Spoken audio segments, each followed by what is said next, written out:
Welcome to The Explainer. Today we're going to look at education in Nepal, but we're doing it through the eyes of a single dedicated teacher.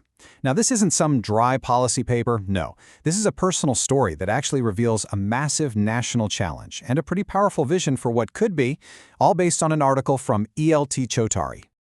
And this quote from the author, Damar Singh Soud, it just gets right to the heart of it, doesn't it? You can almost feel the frustration.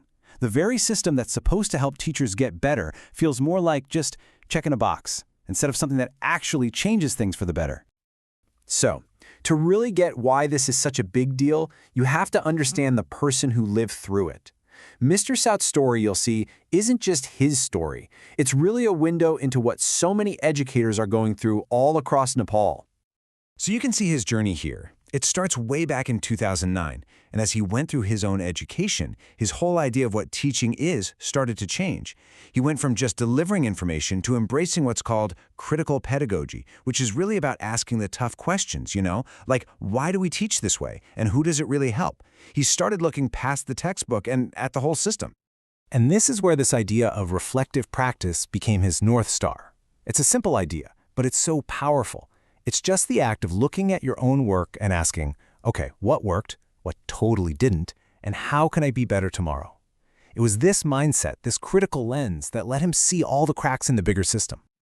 All right, so with that mindset, let's shift from his personal philosophy to what he was seeing in the national system for teacher professional development, or TPD. What did this thing actually look like on the ground? Well, as he went through these training programs himself, and as he talked with his colleagues, a really clear and troubling pattern of problems started to pop up. These were huge, systemic issues that were stopping even the most passionate teachers from really growing. And you can see how all these issues just feed into each other, kind of creating this cycle that goes nowhere.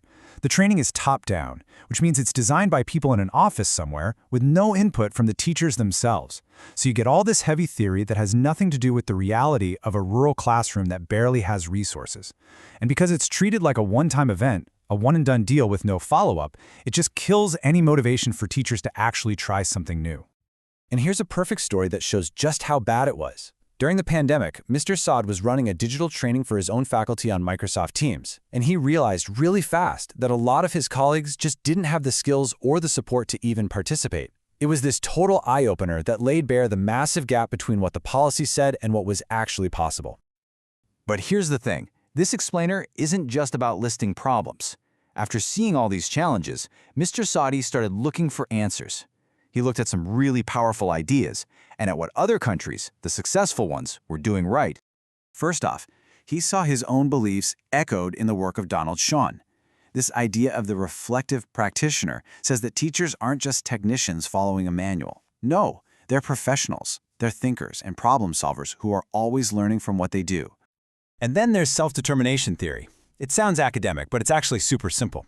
It basically says that for any of us to be motivated, we need three things: autonomy, feeling like you have some control; competence, feeling like you're good at what you do; and relatedness, feeling connected to others.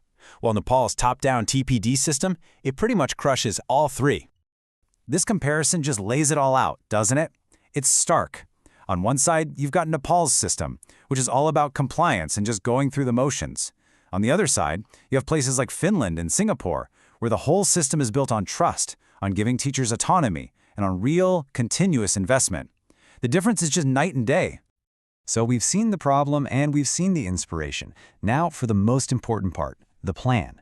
This isn't just complaining. It's a real blueprint for change that has a role for everyone, from the top government officials right down to the individual teacher. And it starts where so many things do, with money. The recommendation is a clear, bold commitment. Set aside at least 5% of the entire education budget just for teacher development. Now, this isn't just a number. It's a huge statement. It's saying we value our teachers and we're putting our money where our mouth is.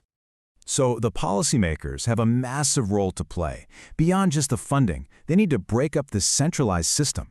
They need to create regional centers that actually understand local problems. They have to build programs that are ongoing, not just one-offs. And they need to help teachers connect with the wider world of education. But, it's not all on the government.